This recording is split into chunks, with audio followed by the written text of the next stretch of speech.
Jau 16 kartą Mykolo Riomerio universitete vyko mokslinės minties šventė. 2 dienas trukusi konferencija laužė standartus ir paneigė įsitikinimą, kad mokslas yra nuobodus. Kasmet renginys sutraukė vis didesnį dalyvių skaičių. Kartu su Mykolo Riomerio universiteto studentais savo pranešimus skaitė Poznanės Adomo Mickevičiaus universiteto bei Kijevo Taraso Ševčenkos universiteto atstovai.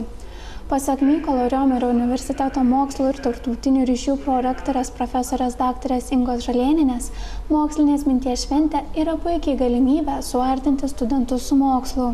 Mokslinės minties šventė yra iš tiesų tradicinis renginys Mykolo Riomerio universitete, yra vienas svarbiausių renginių mūsų akademiniai bendruomeniai, nes mes apskritai labai stengiamės įtraukti studentus į mokslinę veiklą.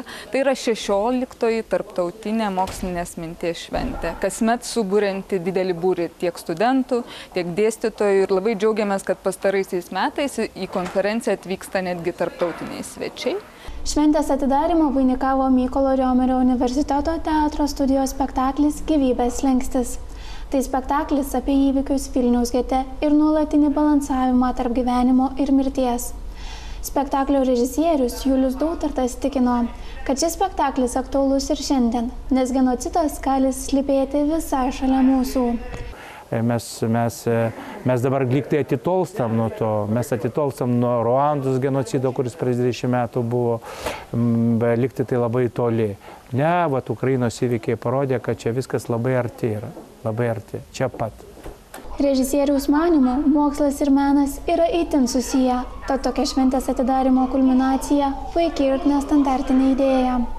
Patys didžiausi mokslininkai visą laiką būna didžiausi menininkai.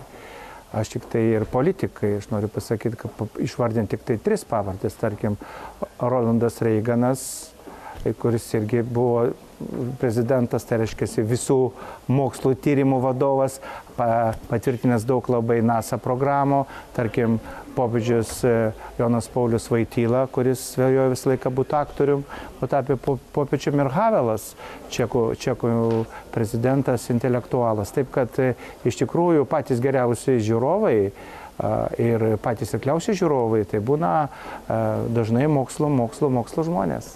Mokslinės minties šventė baigta dalyvių pagerbimu ir apdovanojimais.